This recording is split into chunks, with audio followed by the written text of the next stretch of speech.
यात्राहरूले हाम्रो कथाहरूलाई परिभाषित गर्ने संसारमा आज हामी हृदयस्पर्शी यात्रामा लागेको छौँ। भियतनामको जीवन्त ऊर्जालाई पछाडि छोडेर जहाँ म यस पटक लगभग 4 वर्ष बसे। हामी नेपालको शान्त सौन्दर्यमा फर्किनु अघि मलेसियाको क्वाला लम्पुर अन्तर्राष्ट्रिय विमानस्थलमा छोटो ट्रान्जिट लिन्छौँ। भियतनामदेखि स्वदेश फर्किने नेपालसम्म यो मेरो यात्रा हो, जहाँ तपाईँ पनि एक हिस्सा हुनुहुन्छ। म घर फर्किँदैछु। भियतनामको होचिमिङ सहरमा रहेको टेन्सेन नहट अन्तर्राष्ट्रिय विमानस्थल देशको सबैभन्दा व्यस्त विमानस्थल र दक्षिण पूर्ण एसियामा सबैभन्दा व्यस्त मध्ये एक हो। टेन्सेन नहट इन्टरनेसनल एयरपोर्ट अर्थात् अन्तर्राष्ट्रिय विमानस्थलको बारे एउटा रमाइलो तथ्य छ। टेन्सेन नहट एयरपोर्टको फ्रान्सेली औपनिवेशिक युगको एक समुद्र इतिहास छ। भियतनाम युगको समयमा यसले संयुक्त राज्य वायुसेनाको लागि प्रमुख एयरबेसको रूपमा महत्त्वपूर्ण भूमिका खेलेको थियो। आज एयरपोर्टका सुविधाहरू जमिनमा खडा छन्, जसले महत्त्वपूर्ण ऐतिहासिक घटनाहरू देखेका छन्। यसले यसको आधुनिक यातायात भूमिकाको अतिरिक्त ऐतिहासिक र सांस्कृतिक महत्त्वको ठाउँ बनाउँछ।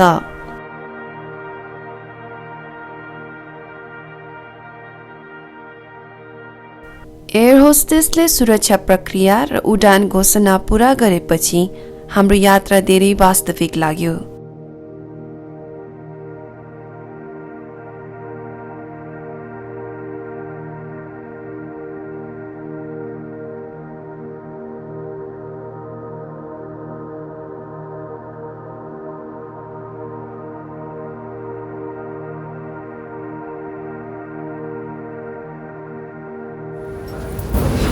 Welcome Malaysia Airport.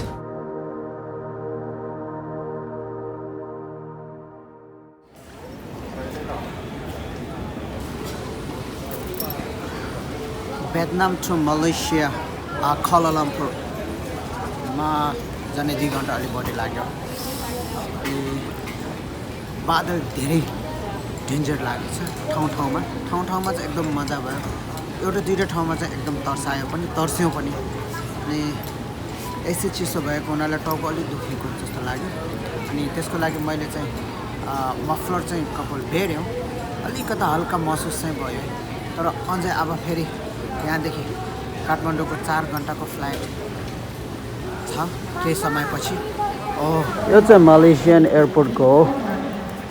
हामीहरू डिनरको लागि घुमघाम गर्दैछु। डिनर खानको लागि रेडी बसेछु। अनि $29 रहेछ। अनि हामीले $50 दिएपछि उहाँले चाहिँ चेन्ज छैन, यति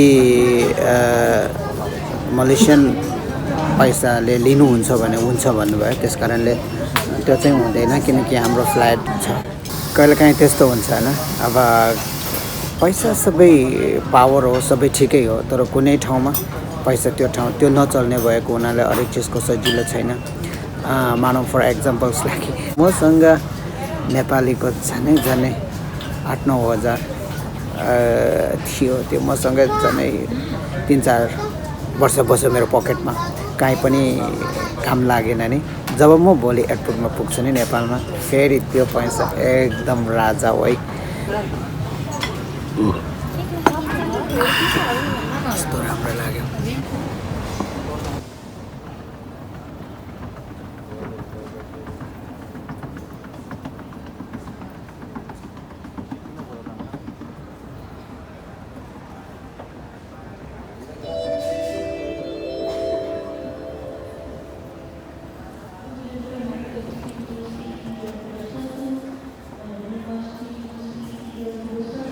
हामी जाने ठाउँ चाहिँ जी हो।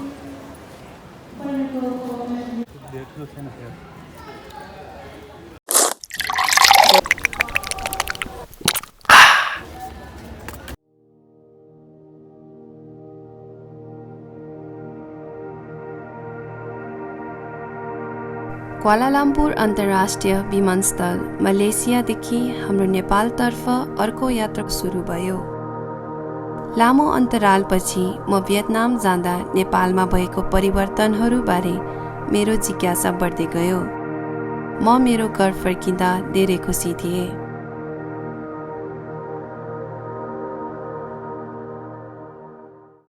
Today we are going to pick my father up. So he has been in Vietnam since a long time. So we're gonna go to Steven International. Let's go.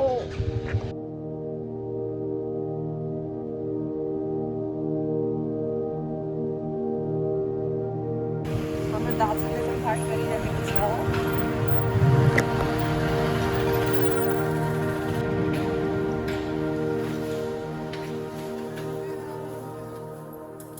Jin pasar? Oh. Ana हाम्रो आयाम अनि हाम्रो handsome अमेरिकाबाट आएको मान्छे। Dear. बढी वर्षपछि तपाईले कस्तो लागिरहेको छ? हजुर ठिकै लागेछ हजुर। हजुरले कस्तो लागेछ? ल तपाईको इन्टरभ्यू हजुर कस्तो लागिरहेछ तपाईलाई? एकदम खुसी लागेछ। राम्रो हुन्छ नि।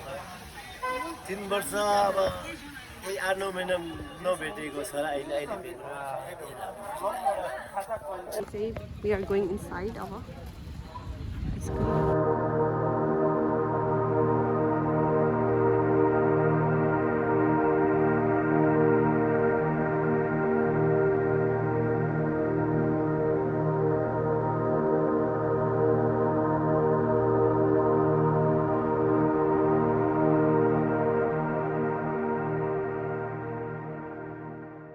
मैले हवाई जहाजबाट मेरो घर देखेको कल्पना गरेँ, जसमा मैले नीलो आकाश बादलको छेउमा लुकेको देखेँ। जब म नजिक हुँदै गएँ, सपना चाहिँ नेपालको राजधानी काठमाडौँको त्रिभुवन अन्तर्राष्ट्रिय विमानस्थलमा हाम्रो विमान अवतरण भइसकेको थियो।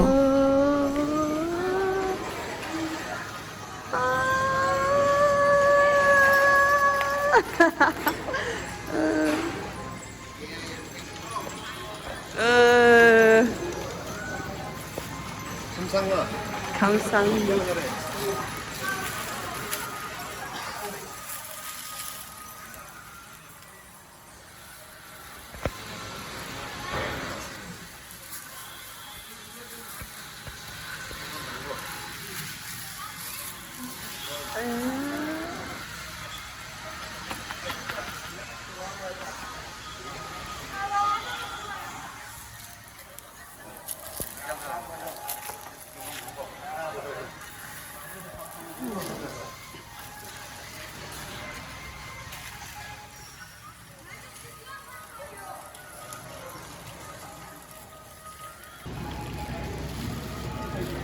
अब के भन्नु छ होला?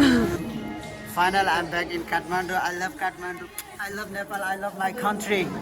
I'm Nepali. Gorkhali.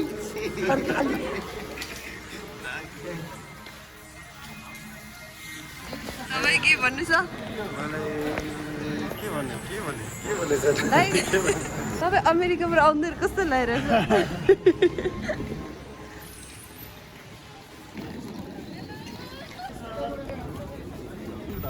Big fan, big fan. Big fan. Thank you. लामो समयपछि काठमाडौँ आउनु पायो। जुन जाने बेला र अहिले आउने बेलाको बिचको केही 4 वर्षमा चाहिँ टु मच डिफरेन्ट मैले देख्यो। आई लभ नेपाल अनि हुन सक्छ भालेन जिन्दाबाद।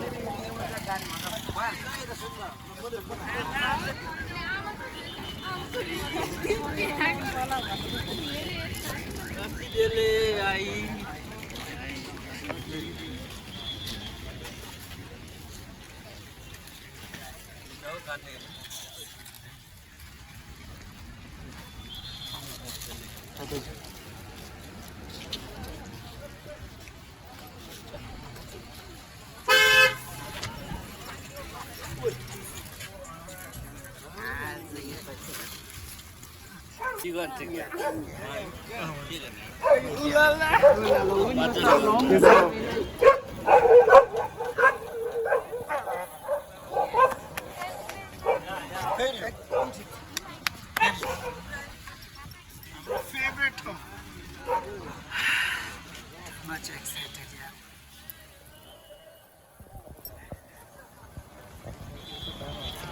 Look, how are you feeling right now? Feeling good, bro. Been here for a long time. Emma, how are you feeling? Oh, Ramro. How are you feeling right now?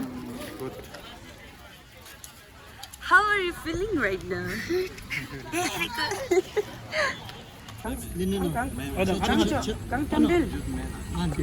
Juice चलाइए छाङ छाङ लिनु प्रायको माहो दाक्सो खोजे छरप जुन्छ दो कुन्जो jumbo Namya मिदाजि कुन्जो Zumba जिन्दु जोबाय कुन्जो जुम्गे चिला जुम्बाय युगी शिनाम्या खोजे ला तुसे Maggi चोबा दिबु नाजो पोला सामदन सागे देमा गेवी चिला च च च च च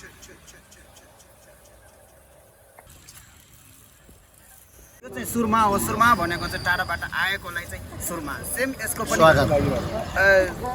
विदाईमा पनि केलमा पनि गर्ने चलन छ विदेशमा हुँदाखेरि भ्यालेन्टाइन हाई हाई भनेको साँच्चीकै हो हामीले त अब आजकल त इन्टरनेटको जमाना हो नि every day YouTube Facebook everywhere live उहाँको भनाइहरू पनि तर उहाँको मात्रै तारिफ भएन स्पेसली ओल द नेपालीको पोलिटिकल लिडर्स सबैलाई धेरै धेरै धन्यवाद राम्रो जोगाउनु भएछ राम्रो अब विदेशसँग त्यति जोडिनु पर्दैन टक्करमै आउँदो रहेछ वी लभ जस्तो भए पनि आफ्नो देश हो आई लभ माई कन्ट्री म नेपालीको छोरो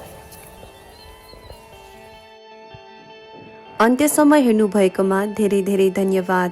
यदि तपाईलाई यो भिडियो मन पर्यो भने लाइक बटन थिच्नुहोस् र च्यानललाई सब्स्क्राइब गर्न नभुलिदिनुहोला। यसो गर्नाले तपाईँ हाम्रो भविष्यको यात्रा र खोजहरूबारे जान्ने पहिलो हुनुहुनेछ। फेरि आउनेछु थप रमाइलो र जानकारीमूलक भिडियोहरू लिएर। धन्यवाद। जय नेपाल।